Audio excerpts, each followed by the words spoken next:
Greetings everyone, my name is Dimakato Motaung, a student at UNISA, and my student number is 111-66098. In this video, I will be reflecting on the grade 4 Natural Science and Technology lesson on the water cycle. The subtopic is the main process of the water cycle. I designed 3 activities for this lesson. The first activity served as an introduction.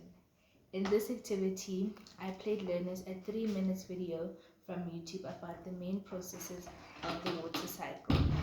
I paused the video in between to ask learners a few oral questions to check their understanding and if they're engaging. This video makes the concept more visual, which equals more understanding. This method also accommodates learners who learn better and faster through visuals. Activity 2 was my development activity. After watching the videos, learners now had to complete a digital worksheet on their school tablets.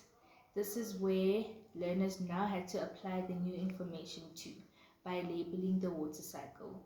This online activity is an improvement from using pens and paper to answer questions because learners are now able to get immediate results on their performance.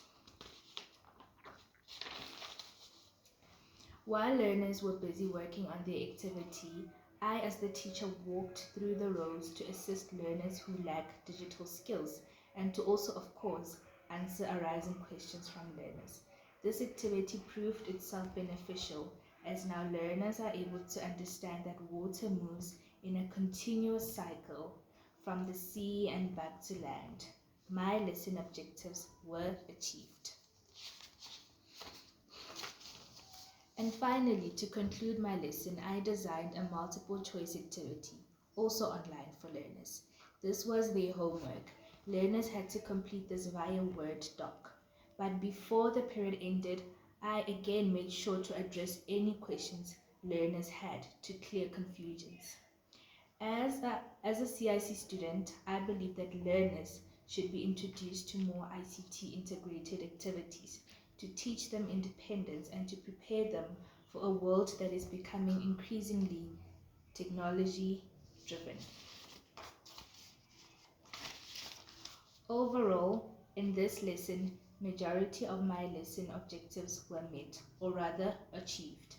I was able to use the SAMR model to find substitutions of the traditional teaching methods to modern substitutions that are ICT integrated. Just like how I used ICT tools in my lesson. For example, the projector, the laptop, and the school tablets, which all proved to be effective. But I will, however, adjust my lesson for future use by downloading the video that I will use for lessons beforehand, just so that the quality of the video is best for learners if there's a fault with the network connectivity. That was the only area I could identify that needed improvement for the future. Thank you everyone for watching.